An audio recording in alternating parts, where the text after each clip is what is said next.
The emperor bangs his head against the marble walls repeatedly and screams in pain. Quintilius Varus, legions red. Quintilius Varus. Give me back my legions. His cry echoes through the marble halls of Rome. He hasn't eaten in days. He hasn't shaved his beard. His tunic is torn at the collar. For weeks, he has wandered his palace, slamming his fist against the stone walls, screaming at a ghost. Because 3 of Rome's finest legions, the 17th, the 18th, and the 19th, didn't just lose a battle. They were annihilated. 20,000 men. The iron core of the empire. Swallowed whole by a forest that should have been a footnote in a report. The sacred eagles of all 3 legions, the physical symbols of Roman honor, objects men would die to protect, are now decorations in barbarian temples. This is a story about arrogance that walked 20,000 men into a forest and never walked them out. Stay with me. Because by the end of this, you'll understand why the language you're speaking right now, and the world you live in, might look completely different if one Roman general had just listened. And how the world we live in today was shaped by mud, rain, and one of the most devastating betrayals in human history. To understand how Rome lost 3 legions in a forest, you first have to understand the men who led them there. He was not a general. He had never commanded men in serious combat. He was a bureaucrat, a colonial administrator with a talent for extracting money from conquered populations. He had done it in Syria. He had done it well. His name is Publius Quintilius Varus. Caesar Augustus trusted him completely. When Augustus needed someone to govern the new Germanic frontier, the wild, half-conquered territory east of the Rhine, Quintilius Varus was the right man for the job. He was sent on a mission to turn it into a province. Civilize the locals. Collect taxes. Build roads. That was all. Varus arrived in Germania and immediately behaved as if the war was already won. He marched his legions not in tight combat formation but as a column, a massive, lumbering, absurd column stretching miles through the countryside. Merchants. Servants. The wives and children of officers rode in carriages. Pack animals. Wagons loaded with fine wine and luxury goods. Camp followers stretching the column out across miles of narrow forest track. 20,000 soldiers moving through hostile territory like a traveling city on holiday. Their formation was a mess. The scouts were too few. The flanks were exposed. And Varus, riding at the head of it all, saw nothing wrong.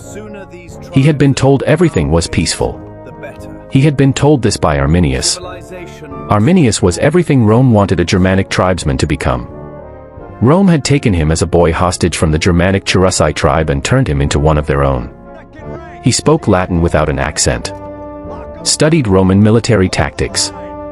Served as an officer in the Roman auxiliary forces.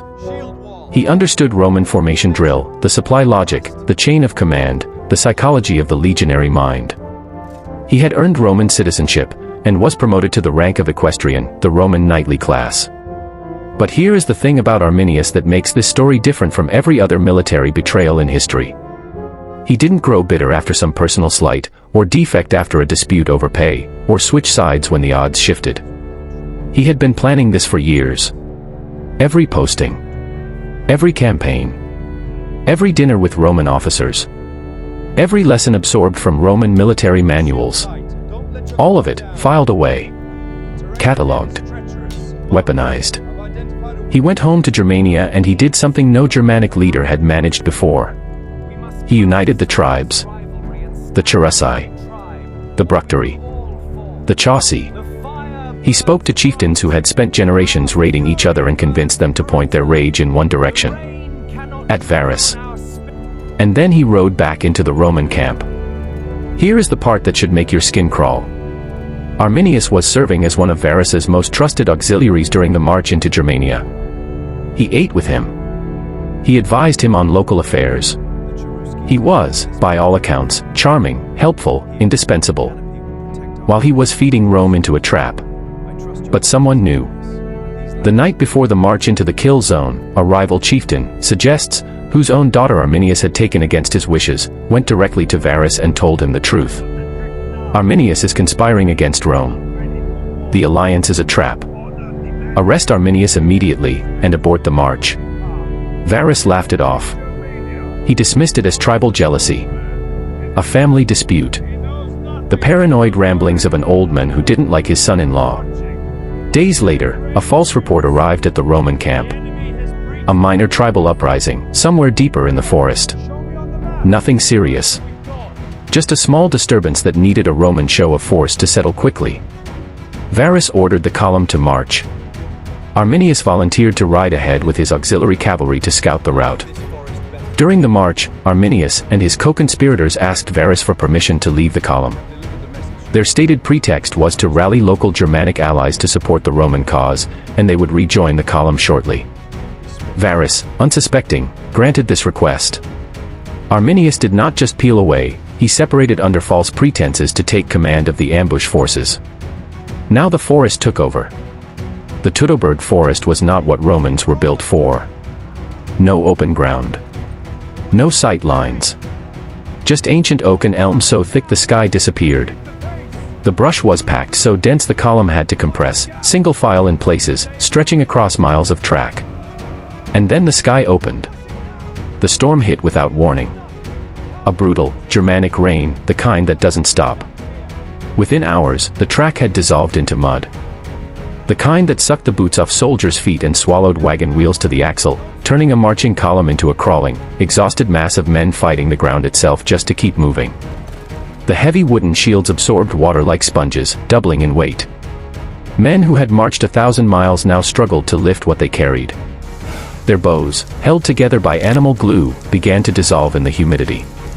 The strings went slack. The pilum, designed to be thrown and bend on impact, wet, heavy, and without room to launch properly, became an awkward spear in cramped hands. The traveling city ground to a halt, unable to see 50 meters ahead through the trees and the rain. It began with the stragglers. Men who stepped off the track to adjust their gear. Then the first strike came without warning. A javelin out of the tree line thudded into the neck of a centurion. Nobody saw who threw it. Then came a second. Then walls of spears and arrows rained from the tree line. A low, collective roar rose from somewhere in the dark between the oaks, and suddenly the forest itself was full of men. Germanic warriors, screaming, launching volleys of spears from the high ground and melting back into the trees before the Romans could respond. They attacked again from a different angle. Confusion rippled down the column. Officers screamed orders over the roar of the wind, but the formation was shattered. They could not form a battle line. The forest was too dense. They could not retreat. The column behind them stretched for miles, packed with civilians and wagons. They could not even communicate, the storm drowned out commands, and screaming was coming from everywhere. That night, they made camp. They burned their wagons, the luxury goods, the furniture, the wine, because they couldn't carry it anymore and they couldn't let it slow them down. The harassment attacks continued for days. On the third day, the column reached the Kalkriese narrows.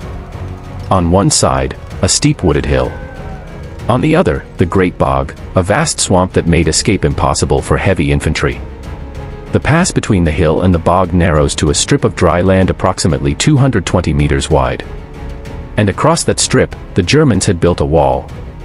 A 600-yard rampart of earth and turf, camouflaged with vegetation and brush to keep the trap hidden until the last moment. The Romans had marched past it on their way in without even knowing it existed. The front of the column hit the rampart first. They had no idea what they were looking at until the first volley came over the top, spears, rocks, arrows. The Roman column dissolved into chaos. The front ranks were being torn apart. The rear ranks were still pushing forward, they did not know what was happening. Thousands of Germanic fighters poured downhill into the compressed Roman column. They carried light spears, wooden clubs, and long swords. The killing continued for hours. The Germans took no prisoners. The unluckiest were taken alive. Deep in the forest, in sacred groves the Romans never knew existed, the Germanic priests prepared altars. Cages of woven branches. The prisoners were brought here, officers, centurions, anyone whose uniform marked them as valuable or sacrificed to their gods, who had delivered Rome's legions into the forest to be butchered. The mud was no longer brown. It was a thick, slippery red. Men were trampled into the bog, their heavy armor dragging them down into the black water. Those who tried to flee into the trees were hunted down and beaten to death. their bodies were displayed. Hung from trees. Mounted on stakes along the forest paths. A message carved in flesh and blood: Rome does not belong here. Varus saw it happening. He watched his command collapse around him, unit by unit. He made the only decision left to him that a Roman officer of his class considered honorable. He fell on his sword. His senior officers followed. The legionary eagles, the sacred standards of the 17, 18, and 19, the most symbolically important objects in the Roman military, were captured. The eagles were the living embodiment of the legion's honor, its identity, its soul. Losing them in battle was not merely a military defeat. It was a desecration. The few men who ran, who tore off their armor and their insignia and disappeared into the bog and the dark, somehow made it back to the Rhine. Then came the news. The messenger reached Rome in stages. First the rumors. Then the reports. Then the confirmation that no one wanted to believe. 3 legions. Gone. Augustus was devastated. He tore his clothes, refused to cut his hair for months, and would bang his head against doors, crying repeatedly, "Quintilius Varus, give me back my legions." He observed the anniversary of the disaster as an annual day of sorrow and mourning. Augustus feared that the Germanic tribes and rebelling Gallic provinces would march on Italy itself. So he dismissed his Germanic bodyguards. Rome faced a severe military shortage. Because of its citizens' refusal to enlist, Augustus was forced to hold a draft, confiscate property, and even execute men who refused to serve. He permanently retired the numbers of the lost legions, 17, 18, and 19, and established the Rhine River as the permanent defensive frontier, abandoning all ambitions to conquer Germania. 6 years later, a Roman general named Germanicus led an army back into the Teutoburg Forest. The air was still damp. The trees were still thick. But the ground was white. Thousands of skeletons scattered across the forest floor, still wearing bits of rusted iron. Some were piled in pits. Skulls nailed to the trunks of oaks. And the remnants of altars, the places where the Germanic priests had made their offerings after the battle. Germanicus ordered the bones collected and buried. A funeral mound was raised. He led the burial rites himself. The first eagle was recovered. The other 2 were retrieved decades later, from different tribes, in different campaigns. Arminius was eventually assassinated by his own people. His growing power made him enemies within the Germanic tribes. He was killed by members of his own family around 21 AD. Now here is the part that should stop you cold. Had Arminius never betrayed Publius Varus, the Roman Empire likely would have fully annexed the lands between the Rhine and Elbe rivers. This would have transformed Central Europe into a Roman province, entirely erasing the division between the Greco-Roman and Germanic worlds. Just as Celtic Gaul was culturally absorbed into the Roman world, Germania would have undergone deep Romanization. Latin would have become the administrative and foundational language, potentially preventing the development of the distinct West Germanic languages. Modern German, Dutch, and English might never have existed in their current forms, evolving instead as unique Romance languages. Rome would likely have secured the Elbe River as its natural northern and eastern frontier rather than the Rhine. This would have drawn modern-day Germany, the Czech Republic, and parts of western Poland directly into the empire's economic and defensive orbit. If this story stayed with you, hit the like button. It tells me you want more history told this way. Subscribe and hit the bell. The next deep dive is already in the works.